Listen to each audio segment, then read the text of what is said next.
Hi, everyone. Welcome to Psychology and Spirituality, a bridge to a better life discussion. During our weekly episodes, we explore this intersection of spirituality and psychology.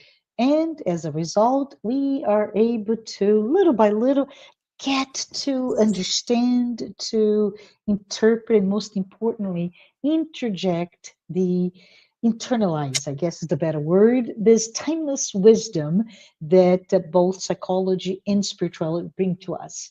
My name is Marcia Trajan. I'm your host, and I'm excited to have Dr. Anahy Fonseca and Jussara Korngold with me today to continue our discussion on what I consider one of the most powerful parables ever told, the parable of the prodigal son. So, Jussara, how you doing? And Oh, Anahy, how's everything? I'm doing so great today. I'm Great. so How about you? excited about talking to this parable, about this parable. Yeah. There is so much we can learn from the parables, right? Yeah, absolutely. Anaí, how you doing? We talked about it last episode about we introduced the topic. We even talked about the definition, right, Anaí? But how you doing? I would like to propose, and for those of you who are listening in the car or anywhere else, I'm going to do a treat, and I will share with you a little bit. Is that okay? Can we do that? I want to bring, because Jussara, we talked about bringing this rendition of the Return of the Prodigal Son by an amazing painter, Rembrandt. And for those of you who cannot see it, this is a really beautiful painting, right? So it's quite dark because, of course, that's Rembrandt. And he did this in 1669, right? And it shows the most prominent. There's several figures, but the most prominent is the father who welcomes the son, and there's a lot to unpack there. But I never had a chance to see this in person. It sits in Russia. And I want to know, have any of you been able to see this painting in person? I was blessed in being there. I went to the Hermitage Yeah. years ago, and I could see among so many beautiful paintings, and the place is absolutely majestic. Mhm. Also to see this work by Rembrandt, and it's so important and so impressive in the Mhm. sense that, like you say, even though I think the picture, of course, shows us so much, but when you are before the painting and you can see the strokes and the light that reflects, especially like you said, on the father, but at the same time enveloping the son that is returning as opposed to the other that is still in the shadow. It's spectacular. So it was quite a treat, and I feel blessed for having had this opportunity. Oh, wonderful. Thank you. Thank you for sharing with you. What about you, Anai? Did you see it? Have you thought about this painting at all, this depiction, before we talk about it, right? How can they say a picture is worth 1,000 words, right? What are your thoughts when you see this beautiful painting? Well, hi everyone, first of all. And I think it's wonderful because of course, Rembrandt was like a genius, right? And the atmosphere and also the characters, the Hmm. shadow and light, in the picture, and the characters that I think they are six, but some of them are in the shadow, and Hmm. some of them, like the father and the two sons, are in the light. Yes. So it's so symbolic, and it says so much, as you said, Marcia, and also Jusara, so much without any words. Hmm. And just looking at it and connecting to the atmosphere, to the light and the shadow, and Hmm. to the a lot of symbols, and Hmm. also, as we talked the previous episode, a lot of archetypes, a lot of ancient forms, let's say, that talk Hmm. so much and help us to connect to our higher selves, Yeah. to our deep wisdom, let's say. But I would love to hear what Jussara felt when she Yes. connected to the painting. What were your feelings, Jussara, and how did it touch you? I think that if I could put it in one word, I would say forgiveness. Ah, It's like at the same time, you surrender you surrender to your wrong choices, yes. acknowledging that that was a bad call. Like we were going to be talking about it more in depth during our conversation. Hmm. But the way the love that envelops the son from the father, and it's like you're bathed in forgiveness, because I think it's very much about it. Hmm. It doesn't matter. It doesn't matter what went through. It matters what is starting now. So it's quite an emotion, and I think Hmm. maybe it will call. It will be different for each one that it will be there. Maybe you see something else, but Yeah. I think that the forgiveness is Yeah. is what called my attention more. Yeah. So for those of you who don't know, I have a background in art history. So I'd like to give a little bit of just a snippet, right? So Rembrandt, when he painted this work, please know that this is almost one of his final works. He's very close to his own death. It's estimated was about 2 years before he passed, and specifically for those who are not, say, in front of a place that you can see the painting, but it depicts specifically the moment of the prodigal son when he returns to his father. Because as we mentioned the last episode, we told the story, right? So the story of when he returned is almost like maybe two-thirds of the story. So that's the moment that Rembrandt shows.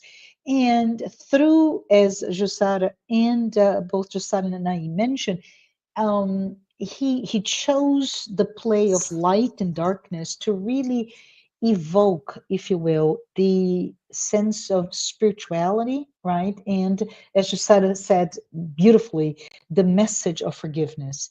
And so it is, if you think about it, it's this embrace, right? This a sense of homecoming, right? Of embracing, of welcoming. And even though that's, we human beings, we may not be enlightened yet. And after all the bad mistakes we've done, the representation of God by the Father is one that welcomes you. Be here and be sheltered in my arms. So if you think about it, he in the painting, I'm just going to describe a little bit. In the painting, the son, the prodigal son, the youngest son, he is in a terrible state, right? I don't know if anybody wants to comment on this, because his clothes are tattered. He only has one sandal, not two. He is dirty. He looks like really the one of the most disenfranchised of all, right? Maybe if you're a displaced person, you may look like him. And think about it. This is a person that wasted. He was giving an inheritance. He wasted it all. He was not ready for it, and he fell into poverty. He fell in a state of despair. So he, at this moment in the painting, he's kneeling before the Father in repentance, right? He's wishing for forgiveness. He's wishing for the smallest of the smallest place in the family, right, as a servant. And of course, the sense of renewal is right there with the light that is shining on both of them to say that no, you have a place in this family. So the welcoming gesture is there, and the hands. I think those are the things that are most important to me, folks. Is I'm echoing now. Sorry.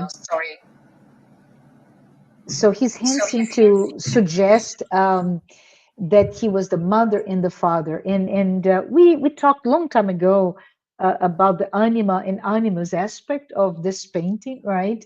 But it's really important if you have a chance to take a look, because one hand appears much larger and more masculine, and the other one more feminine, to embrace those two archetypes, right? And so when we look at it, besides that, there's a third figure, which is the one that I would love to hear more in our conversation. It's the brother, right? The brother who his hands are now crossed, and he looks from top down, right? Top down, as if in judgment. So it is a sense of there is a enormous, as Jussara mentioned, a feeling that is portrayed by Rembrandt of forgiveness, but not from the brother. But I'm gonna take this out because I think we spent enough time with the painting. I can always bring it back, but I wanted to ask: are we ready, the two of you? Shall we go on in our conversation today? I'm Yes. All Yeah, right. absolutely let's ready.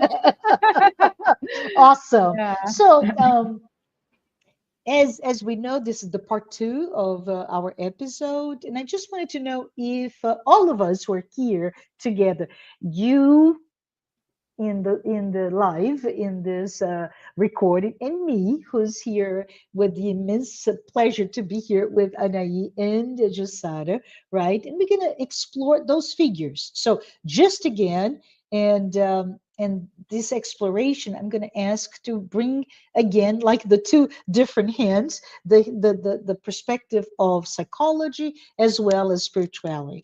And just to give a sense again, this is the story of two brothers, even though the title is The Prodigal Son. So it's the story about the younger son that returns.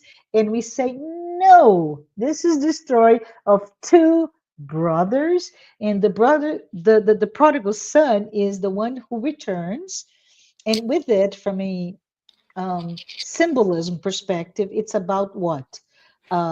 Transformation, humility, self reflection, which is a really important journey, right? The other son, the elder son, and the picture of Rembrandt's picture of this tall man looking down, right? He, in a nutshell, he symbolizes all the conflicts that all of us have, right? It is so painful to identify and to deal with it and understand in a way. And this is for you, Anahy, right? The grip of the ego, because it's all about those the jealousy, or even, oh, I don't know, unresolved bitterness that he may have. So it is important for us to look at it, the story, from those two lenses, right? The two the story of two brothers. But I pause here, and I'm turning again to the audience. You who are here today, right? You're listening to this program. I would like to ask you, have you ever felt like you too have strayed away far from your true self, right? And those moments that you did once, twice, many times, and then you realize that you really should be ready to come back home, right? And you don't have to answer, of course. Hang on to your seats because this is exactly what I would like Jussara and Anahy to talk to us about it and to have them really dive into the story the parable of prodigal son will bring to us. And I wanted to all of us to be ready to hear from the brilliant, yes, the brilliant Dr. Anahy and the very, very insightful Jussara so that they can take us through this journey to bring away those layers, right? That a parable that is so rich can give it to us. So, Jussara, what is the parable really about? You mentioned forgiveness from the painting, right? But go ahead if you can. Well, one of the things that I think we should start commenting is about, we are talking about a parable that was proposed by Jesus. Yes. And when Jesus talked in parables, there were different examples that he used and from different perspectives. Some of them were, let us imagine a situation. This one is about a narrative, is actually about a fact, right? The family, like you said, it doesn't talk about the mother, but there is a mother father figure in the Mhm. parable and the two sons, and in some of the registers that we have about this parable, we even have also the name, not only the prodigal son, but the two brothers, the two sons in this case. And so this is a narrative. It talks about family. It talks about family dynamic, and it brings about, so many elements that we could connect with our emotions. For instance, when you proposed, what is your emotion? It depends, because one day you will feel like impulsive, like the prodigals, the youngest son, let's say. I wanted to get into the world. I want to live. I don't want to be here. I'm impatient. I don't want to be here waiting for my father to die so I can enjoy my share of the inheritance that he thinks, belongs to him. And amazingly enough, very much like we understand the position of our creator, once we are created, you are giving free will. So here we see the exercise of free will. The father allowed the son to do what he wanted and even make it possible for that to happen. So here, on one hand, we have this impulsiveness, and this I think is how we feel sometimes, when we want to break free from things, from situation. And on the other hand, we have the restraint, we have the frustrations, we have I have to abide by the laws of society regardless of what I feel, because this is very much the frustration, the bitterness, like you say, that we can see in the elderly son, in the eldest son, because when the youngest returned, he makes it clear that he was not happy with his situation. He wanted to be appreciated by the world, by the father, and listen, I'm the one that stayed here. I'm the one that fulfilled my obligations, and why am I not applauded? Or in that we were talking about the how the father received it. It's not really an embrace. He's bending down to raise the son up. It's not that he's going to embrace, he's raising him up to the level, meaning, and I think although in the painting we don't see that, but we see that this is the movement that the father is doing, like saying, now you're getting into my level, you're getting into the understanding of what are the things that really matter. But let's hear from Anahy, and because there is so much, if we start talking about it, we don't stop at all.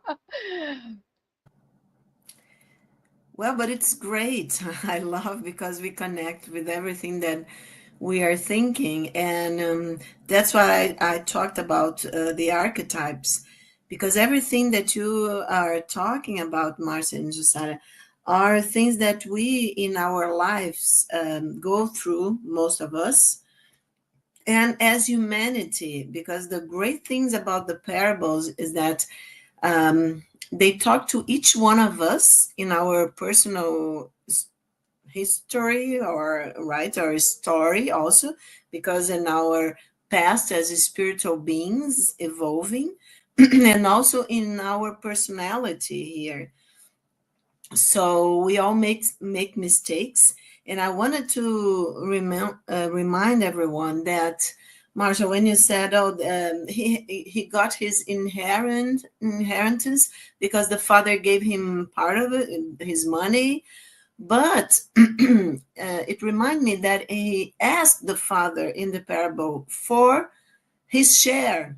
And that 2000 years ago, that was awful, because what it was like killing the father. The father was not dead yet, so he didn't have any inheritance. And so he asked the father, and of course the father would have been mad, probably, if it was a regular father, let's say, right? Because he was kind of killing, in Freudian terms, let's say, he was killing the father, the Oedipus complex, right? And but what I think it's great is, like Jussara is bringing the spiritual side. If we think of the father as God, as Marcia said, okay, as it depends on how each one of us has the God image, our own image of God, but we all know and we can agree that it's something transcendent, right?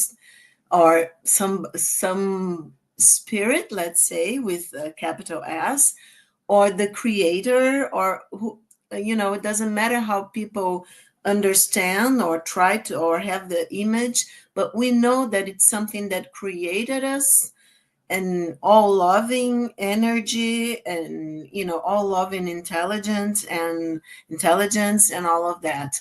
But the main thing is that we can look at this parable in an individual and psychological terms, depth psychology from Jung and Joanna, or we can also look at the parable in a collective way. And that what I think it's great, because then, and it's so up to date, unfortunately, but in a sense, Jesus knew us the time that we would need to understand with our egos and our higher selves. And really, as Marsha was saying in the beginning, integrate, really understand not only with our minds, but with our hearts and with our souls, So what I think it's great to think about is that, okay, you kill the father. It could be in terms of Freudian, like the ego, right? Like the child that has to grow up and is like the ego is inflated, and I know everything. Just give me my share that I don't even, have earned yet. But if my ego is inflated, okay, I have all the rights, give my share, and I'll go to the world and I will show that I'm better than anyone. Well, like teenagers, spiritual teenager, or the child turning to teenager. So, okay, the prodigal son goes away and spends all the money, as we have been talking, and is without any conditions, even to eat the pig's food. Remember, we were talking Yeah, about that. yeah. And what I think it's great,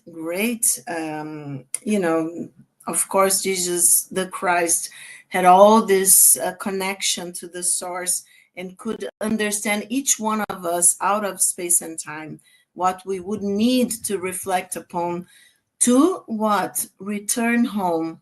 So that's the archetype of returning home. Or we could also say both things, I think, are represented here in this parable. Rebirth, right? The prodigal son had a rebirth. because if you look at the painting, I was looking closely as much as I could because I was not so lucky as decided to be in front of the painting. And it makes a lot of difference.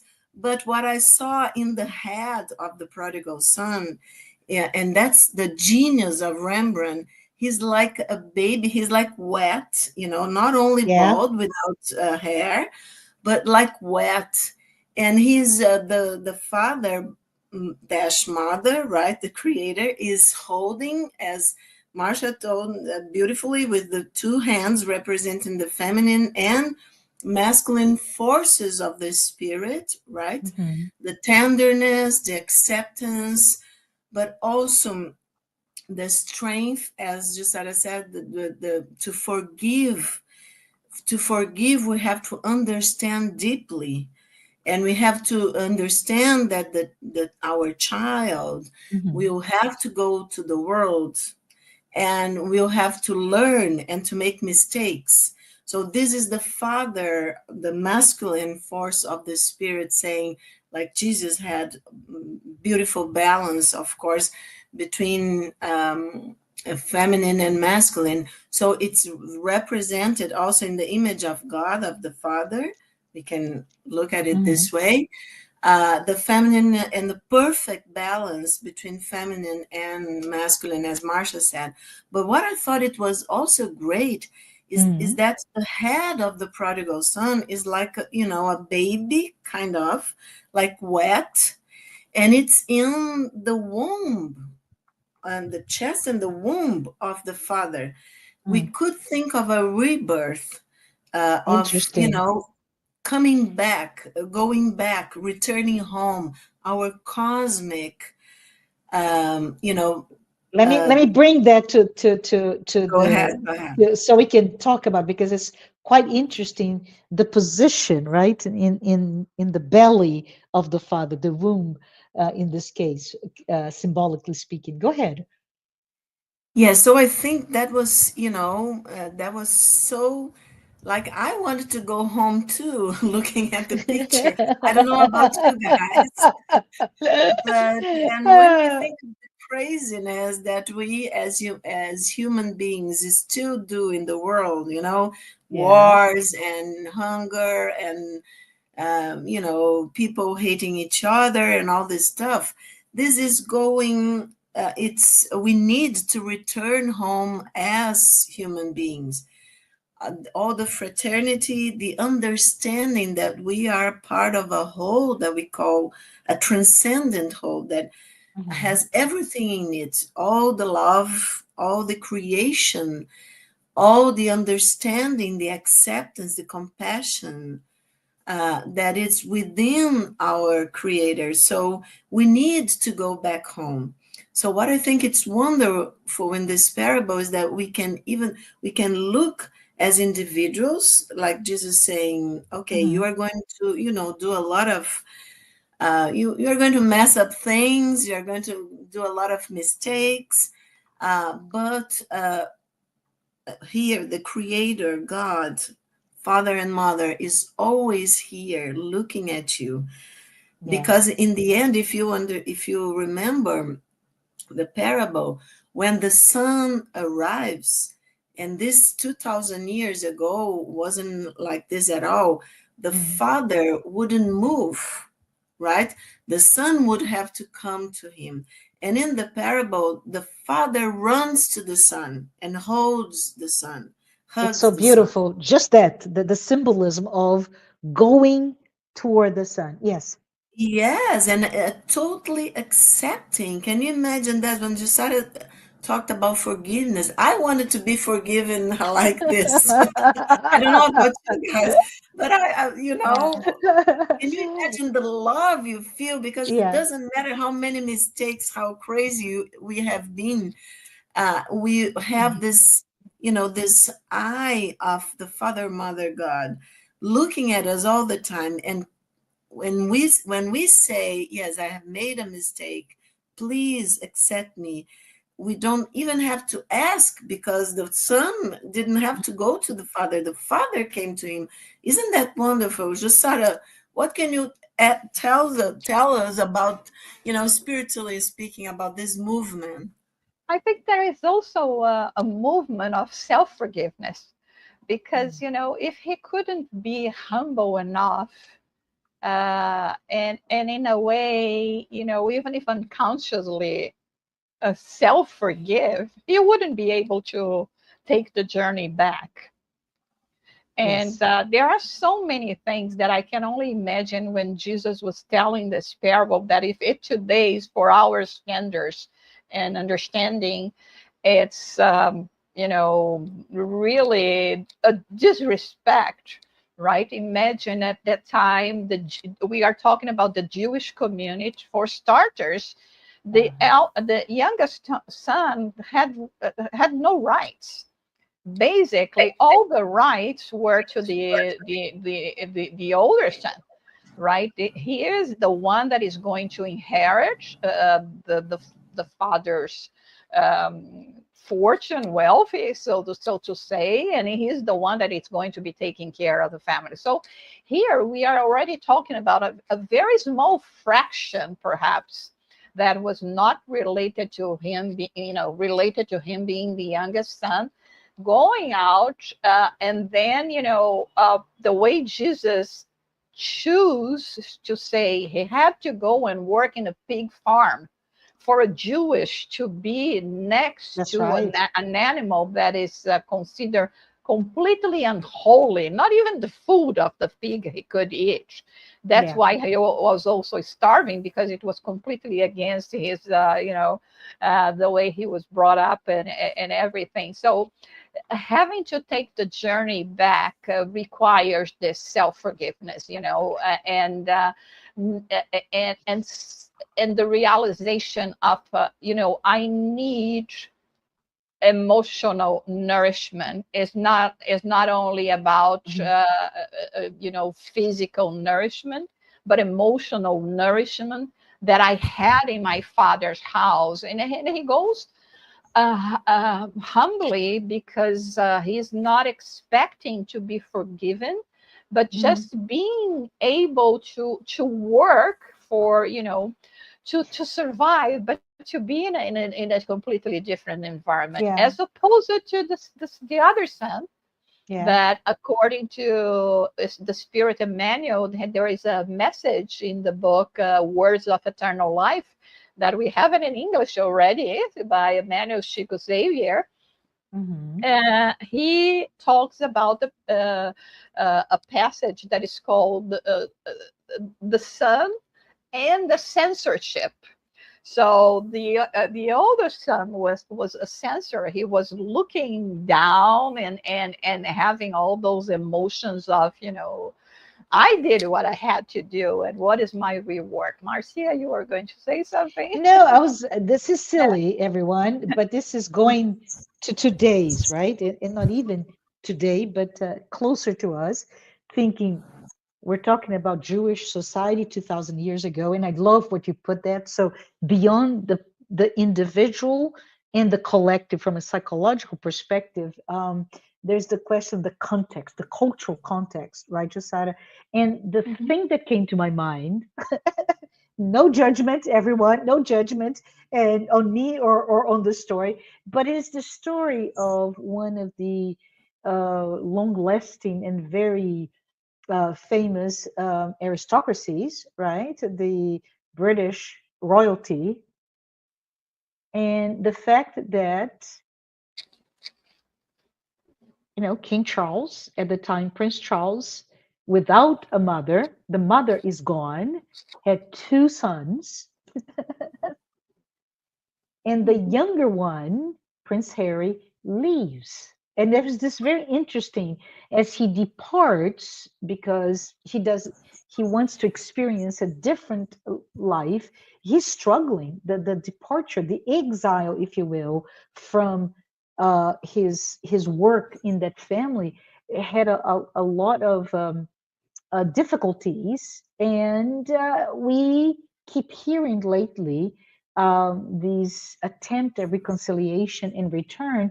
But then, when we think about it, right? In addition, if it's so palpable, the difficulties today, can you imagine 2000 years ago, right? So I just find it quite interesting. I don't know why it came to my mind, mind you. But Yeah. one of the things that comes to my mind as well is, perhaps we can start thinking about, at a very, again, very individual, not collective, Anahy, that you're saying, or culturally, Jussara. But if you think in terms of, what we're talking about, we can say that, this story allows us to go deeper into the psyche today, with Prince Harry and Prince William, and the dichotomy of the two children, very much like the parable of the prodigal son, one obedient and doing everything that he is required to keep the status quo, and the other one that rebels and moves away. There's a sense of going to a foreign land, right?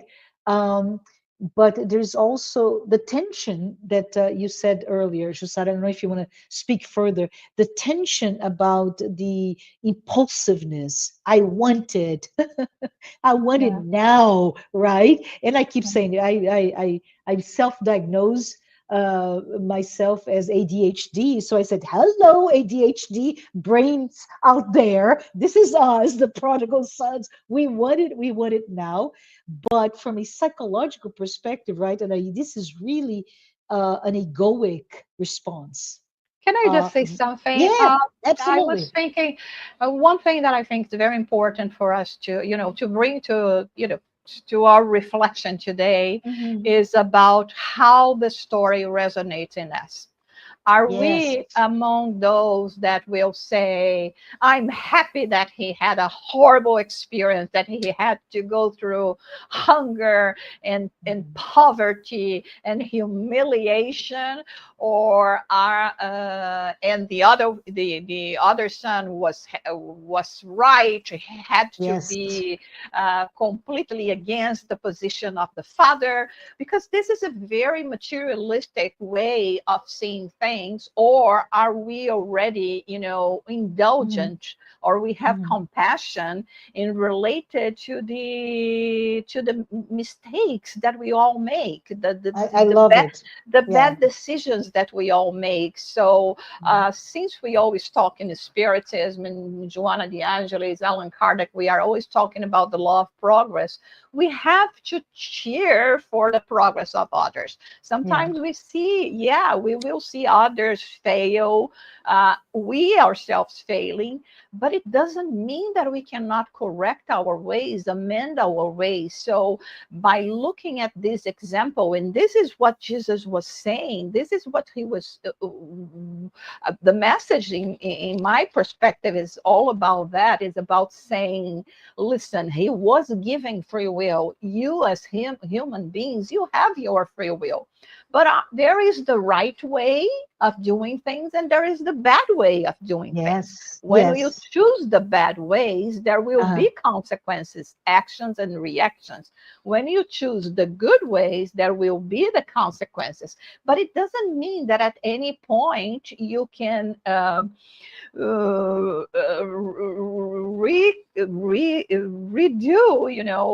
how the or GPS, come back home, right? With that like archetype, right? Just return back. recalculate. You Yeah. recalculate and say, you know what, this is no longer in my interest. I have an objective. When I did Yeah. that, I wanted to be happy. I wanted to feel fulfilled. But now I'm happy, I'm not fulfilled, and I have Yeah. to recalculate because I know what I want to go, but I took Yeah. the wrong route. And Yeah. I think we should meditate about it, because Yeah.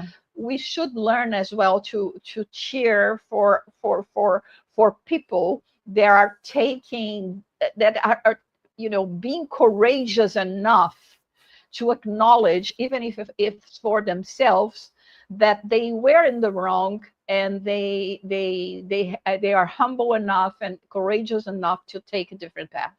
Can I And punt Jussara, this? Yeah, can I yeah. just Yeah. say I something? was going to punt to Uh, you, Anahy. yeah. So when you Okay. talk, I have a question specific to what Jussara Okay. is saying to Yeah, you. But go what you ahead, said is please. saying. Yeah, Yeah. because if we are not able, because this is, Mm-hmm. we are talking now about the shadow, okay, in Mm-hmm. psychological terms. So if we are not able to feel happy for other people's achievements, we should just take some time to look within ourselves. Why am I not happy? Because usually then we are going to have to face an envious side of our personality, envy, jealousy, all of this. And nobody wants to, oh, look at themselves and see, oh, I have this side of my personality that, I'm feeling jealous about someone, I'm envying someone.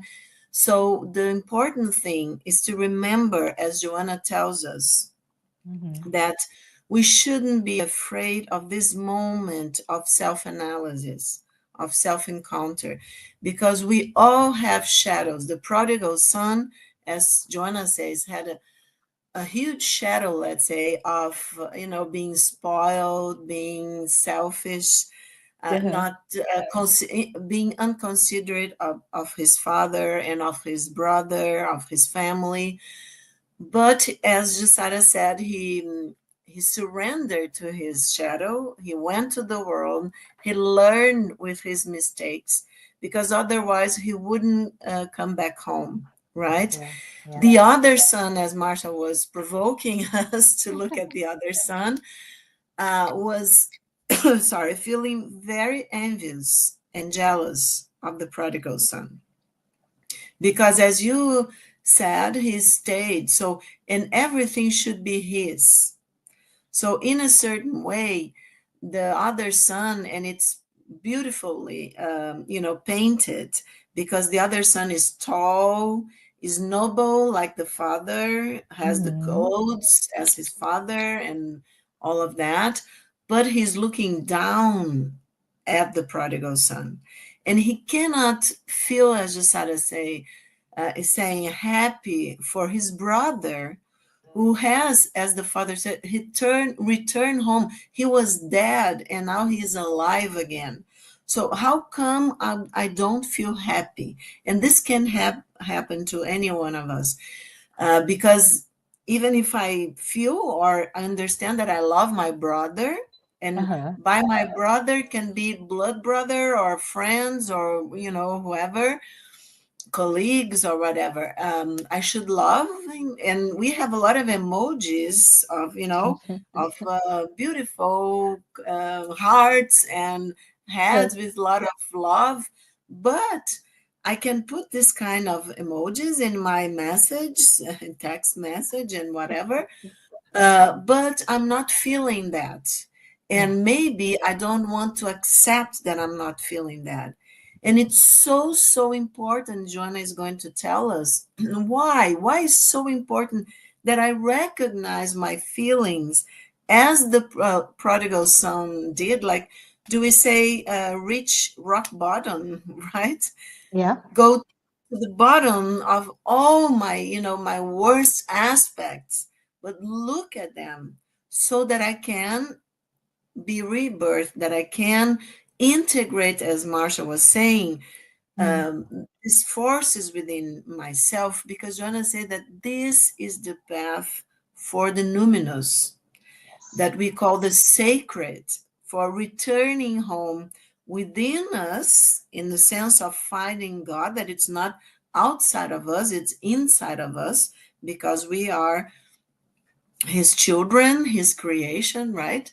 And we Mm-hmm. have this strength, because since we are part of the creation, we have this divinity, we have this strength inside of us, right? So to manifest this, we must first look for it inside of us, as Jussara was saying, not outside of us. So, and one other thing that I would just wanted to remind everyone, and so just to finish, this state of numinosity that Joanna says is the balance between everything that we are, Hmm. It's and in this balance, this quietness, this calmness within our souls, then we can connect to God. Everybody that meditates, everybody that that has some kind of spiritual practice already knows that we need this calmness, and we cannot achieve within us. We cannot achieve that if we don't balance these forces and accept ourselves, as Jussara was saying, before anything else. So, and the other just last thing that I wanted to say is that looking at the picture, I saw that the prodigal son has a dagger in his waist. And it was very beautiful. It is very beautiful and precious and noble. So it just remind me listening to Jussara when she said, that God is within us, right? And we can temporarily, because of the ego and the persona and all of the outside Hmm. world, forget that we have this strength because we are part of the creation. But it's represented in Rembrandt because he was ragged and worn out and all, but the dagger was there in his waist, remind Yes, him that he was his father's son. And I think this is yeah, so beautiful. I it just wanted to is. add this. No, and we are in sync because what I was about to ask you, you actually addressed. So thank you. And I want to tell all of us, because we are at the end of our time together, that this story, right, it's more, as we heard in the past minutes together, more than a tale about two sons. It's about all of us. It's about Prince Harry and Prince William. It's about me and you. All of us are going through some aspects of this parable, and I want to say that it is about the fact that forgiveness isn't just a spiritual act but also psychological one, right? It is truly a psychological breakthrough. And if you think about it, it's about this conflict within our own psyche. Uh, it's about the battle between our higher self and our ego, and the challenges of confronting the shadows within so that we are able, capable, ready to embrace healing and integration. So I just want to say thank you, Anahy, and thank you, Jussara. Thank you, all of you, for being here today. And for those of you that are joining us for the first time, please note that the Psychology and Spirituality weekly talks are based on the works by Joanna de Angelis, and we hope you are able to perhaps expand your own concepts, right? And by doing that, by juxtaposing psychology and spirituality, by juxtaposing many different thought processes here. We also want to thank our sponsors, Mansão do Caminho, the United States Spiritist Federation, the International Spiritist Council, and AMI Brazil, the Brazilian arm of the Medical Spiritist Association. I hope to see you back next week. Thank you so very much, and goodbye. Bye bye.